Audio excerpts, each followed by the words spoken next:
Hello everyone, my name is Vishakha and I have secured All India Rank 6 this year in Civil Services Examination.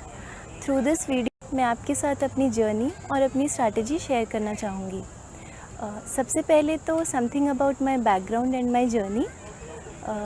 I am born and brought up in Delhi और मेरी schooling और college भी दिल्ली से ही हुआ है। मैंने अपना engineering software engineering में दिल्ली कॉलेज ऑफ इंजीनियरिंग से किया है। उसके बाद मैंने सिस्को सिस्टम्स बैंगलोर में काम किया है कुछ दिन। While working civil services has always been my dream, childhood dream, but उसको मटेरियलाइज़ करने में काफ़ी टाइम लगा।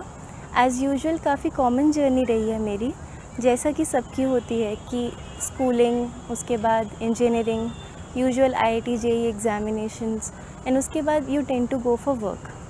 But after working for some time I realised कि मुझे जॉब सेटिस्फैक्शन नहीं मिल रहा है and I wanted to do something more in life. इसके साथ साथ मैंने हमेशा अपने फादर से काफ़ी इंस्पिरेशन ली है इस पब्लिक सर्विसेज के लिए, क्योंकि मैंने उन्हें क्लोज कॉन्टैक्ट में काम करते हुए देखा है। This was also my mother's dream, so I can say that civil services is not just my dream but actually entire family's dream. So after in my first 2 attempts I could not clear my prelims and this was my third attempt.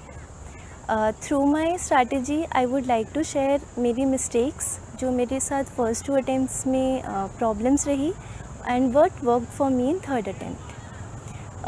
Before I share my strategy, सबसे पहले तो मैं ये कहना चाहूँगी कि हर किसी का अपना कंपैरेटिव स्ट्रेंथ और वीकनेस होता है। जो चीज़ आज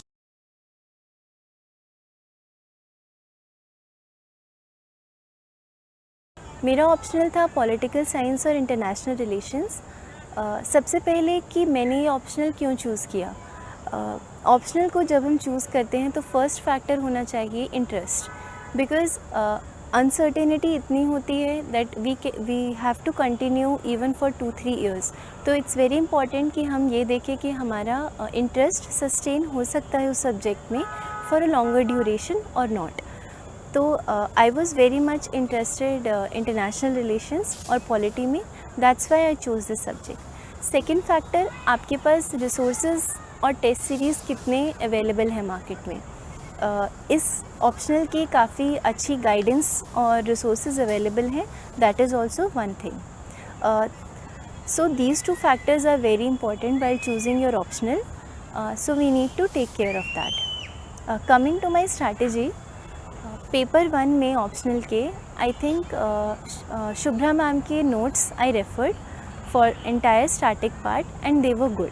दैट रियली हेल्प मी, क्योंकि उसमें काफ़ी कंसाइज वे में हर टॉपिक के ऊपर काफ़ी वैल्यू एडिशन था। इसके साथ साथ लेकिन मैंने स्टैंडर्ड बुक्स कुछ रेफ़र की थी, OP Gauba, एंड्रयू हेवुड, जिससे कि मुझे बैकग्राउंड और अंडरस्टैंडिंग आ जाए एंड थोड़ा सा value addition in every content. Coming to paper 2 में इंटरनेशनल रिलेशंस में मैंने continuously for entire year I kept reading different websites because इसमें मुझे बहुत ज़्यादा इंटरेस्ट था। तो I read various magazines, various websites and side by side में उनके नोट्स बनाती जाती थी। For international relations मैंने हर कंट्री वाइज एक फोल्डर बना रखा था और मैं उसके हर कंट्री के करंट डेवलपमेंट्स और स्कॉलर के व्यूज़ और जो भी इम्पॉर्टेंट इवेंट्स, MOUs या कुछ भी होते थे तो मैं उसको हर कंट्री वाइज नोट डाउन करती रहती थी। That was my strategy for international relations. For paper 2 part A static part, आप सिलेक्टिव रीडिंग भी कर सकते हैं। कुछ बुक्स जैसे Baylis and Smith, Andrew Heywood and Tapan Biswal, उसमें से आप कुछ topics only which are mentioned in syllabus, आप वो देख के उसमें से सिलेक्टिव रीडिंग कर सकते हैं to supplement your notes. Basically optional में it's important that we address the demand of the question. जो भी पूछा जा रहा है हम उसको इन डेप्थ एनालिसिस करके डिफरेंट स्कॉलर्स या डिफरेंट स्कूल्स ऑफ थॉट को एड्रेस करके लिखने की कोशिश करें। IR के क्वेश्चंस में I think it is very important कि हम डिफरेंट स्कॉलर्स के व्यूज़ को कोट करने के साथ साथ आई थिंक अपनी ओरिजिनल व्यूज़ भी मेंटेन करके रखें। हमारे जो भी आंसर की डिमांड के अकॉर्डिंग जो हम व्यूज़ लिख रहे हैं, scholars should be supporting those views, but our answer cannot be completely based on writing इतना सारे scholar के views. That will not fetch us good marks. I think our own content will fetch us